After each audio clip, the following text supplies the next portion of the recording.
Assalamualaikum warahmatullahi wabarakatuh. Hello students, how are you today? Hopefully you are in a good condition today.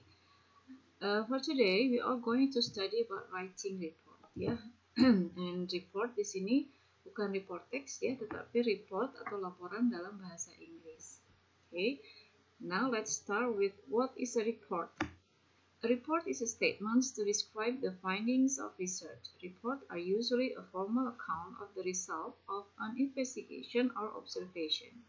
Jadi, laporan ini adalah statement, pernyataan-pernyataan untuk mendeskripsikan atau menggambarkan tentang temuan dari sebuah penelitian. Gitu ya, penelitiannya tergantung apa yang diteliti. Gitu ya. And report can be short, just one page, or very long document. Laporan ini bisa berbentuk laporan yang pendek, hanya terdiri dari 1 halaman atau 2 halaman, atau laporan yang memang terdiri dari beberapa dokumen yang panjang, ya. Okay, now di dalam sebuah laporan itu ada structure of report. Jadi ada bagian-bagian dalam laporan. The first is title.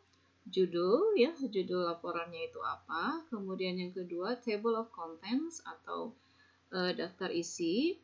Yang ketiga adalah abstract or executive summary. Kemudian introduction atau perkenalan atau latar belakang. Kemudian yang kelima adalah main body of report or discussion. And then the sixth is conclusion and recommendation. And the seventh is references. And the eighth is appendices. Now let's see what is the structure of report in detail.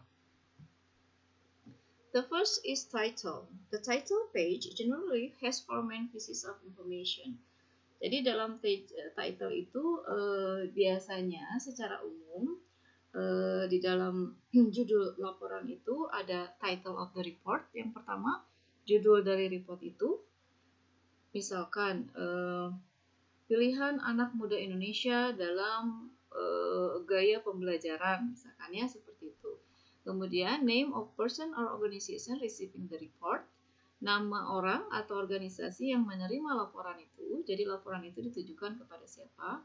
And then name of person or organization who authorized the report, nama orang atau organisasi yang menulis laporan tersebut.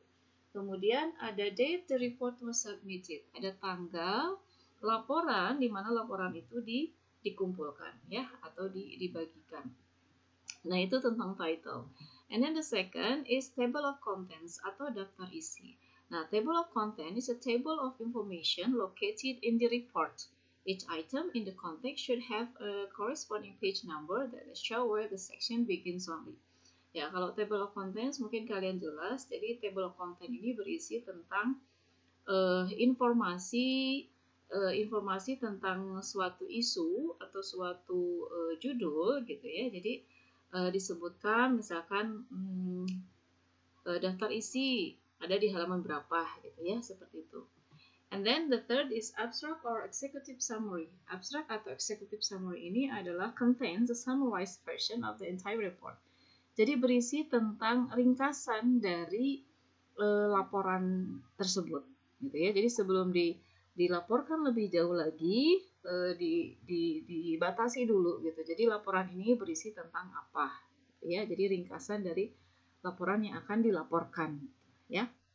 Nah, di sini ada yang Ibu cetak tebal. The executive summary may be omitted in a short report. Jadi executive summary ini atau abstrak itu tidak harus ada di dalam short report. Jadi kalian boleh menghilangkan abstrak atau executive summary ini dalam sebuah laporan yang pendek, ya. Next, it's introduction. Nah, introduction ini provides context so that the reader understand what is in the report. Jadi ini perkenalan atau bisa juga latar belakang. Jadi kalian tulis latar belakangnya di dalam bagian introduction ini. Kenapa kalian menuliskan laporan ini? Kemudian bisa juga penjelasan tentang dari judul laporan ini, gitu ya. And then the fifth is main body of report. Nah, ini adalah bagian yang terpenting dalam sebuah laporan. Main body of report. Jadi bagian badannya dari laporan itu, gitu ya. Dan di sini berisi tentang information about the problem that the report focus on. Jadi berisi tentang informasi atau permasalahan yang memang diteliti atau diinvestigasi, gitu ya. Nah, di the main body ini terdiri dari beberapa paragraf tergantung dari penelitian tentang apa yang kalian teliti, ya. Next, it's a conclusion and recommendation. Jadi conclusion or recommendation itu adalah kesimpulan atau saran. The conclusion or the logical outcomes of the information presented in the report. Recommendation are often included. Tapi biasanya recommendation itu biasanya ada atau tidak gitu ya. It's an option, itu adalah sebuah pilihan. And the seventh is references. Nah, references section is a list of books, journals, and other sources of information that were used to compile the report. Jadi references ini adalah sumber itu bisa dari misalkan dari buku, jurnal, atau sumber yang lainnya. Jadi kalian tuliskan referensinya. Kalau misalkan kalian mengquote atau mengkutip pernyataan dari orang lain atau dari buku, kamu tuliskan di situ dari buku apa, ya, itu referensinya. And then the last is appendix. Appendices included all supplementary material related to the report. Generally, they include material that provides additional information that would be excessive within the body of the report. And appendices can include the following information. Nah, appendices ini kalau dalam bahasa Indonesia itu lampiran gitu ya. Jadi lampiran yang mendukung materi terhadap report tersebut. Jadi bisa berbentuk test result atau foto, kemudian kuesioner, angket, atau informasi penelitian yang lainnya. Gitu, ya. Nah, itu adalah structure atau bagian-bagian dari sebuah laporan, gitu ya. Nah, saya jelaskan kembali dari structure ini. Untuk tadi Ibu jelaskan bahwa report itu ada yang short report, ada yang long document gitu ya, very long document.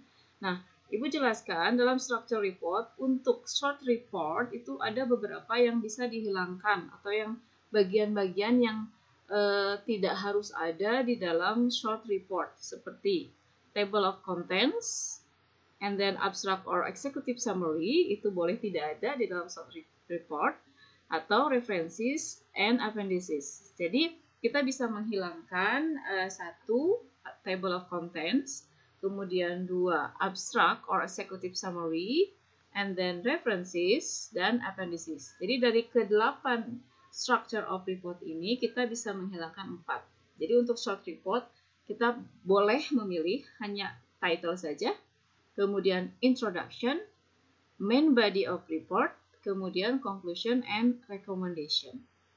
Gitu, ya. Okay, I hope you all understand what I'm explaining. Mudah-mudahan kalian paham dengan yang Ibu jelaskan ya. Kalau tidak paham, boleh kalian bertanya atau menanyakan kepada Ibu di kolom komentar ya. Oke, kita lanjutkan. Ada sedikit lagi